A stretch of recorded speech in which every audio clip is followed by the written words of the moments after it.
Colin, is you're talking about whataboutism, and nothing drives me more crazy than whataboutism. And I think the problem is it's almost like a knee-jerk reaction. When someone says, this politician does X, then your first response is, well, this politician did Y.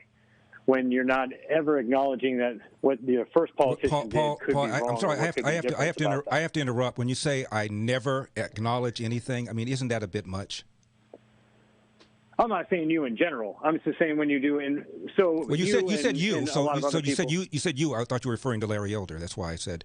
No, sir. Right. There are times where you actually hold people on both sides accountable, and I appreciate that. But a lot of people there are times when I do that.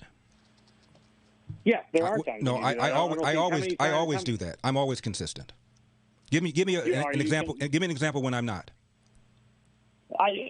We're getting off of the reason why I'm not talking. Let's not say that you said in general that people can't have a conversation because whataboutism is a basic turnoff.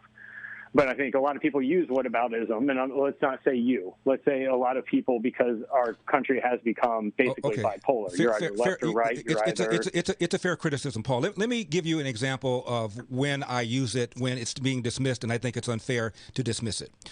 Donald Trump, of course, is complaining about the election, claiming the election is stolen, and he is being accused of engaging in conspiracy theories.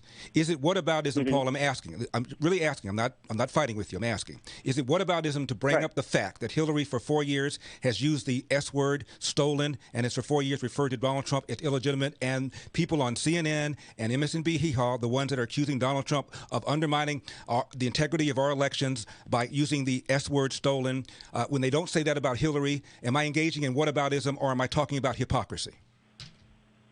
No, you are 100% correct. You're talking about you're using whataboutism and you're using hypocrisy. Okay. But that's not my point. Is it? That's kind of what I'm trying to say. Is it okay for Donald Trump to not accept the election, even if he thought it was stolen? He went through proper channels. He can continue to fight for it. I agree with you. What I'm saying is, it's great for me because I'm an independent voter. So if I have a person that's a Republican tell me, well, what the Democrats do are hypocritical, I agree. Both sides are hypocritical. That's kind of my point. Right. Again, fair enough, Paul. My reaction is this. When Hillary claimed that the election was stolen, she had zero basis to say this. She feels that the election was stolen in part because of the Russians.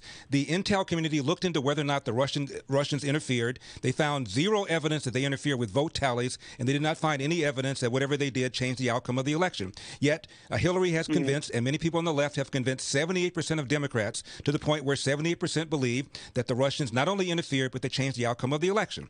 In the case of Donald Trump, we're talking about 40,000 votes, shenanigans going on in Philadelphia, shenanigans going on in Detroit. You have a 4-3 case in Wisconsin where 3 of the members of the Supreme Court wanted to hear the case on the merits. So in my opinion, Donald Trump has good grounds to be ticked off and good grounds to use the S word far more so than Hillary has. And we're in agreement. Paul, drinks are on me. You have a good night, sir. You too. Have a good weekend. Appreciate it.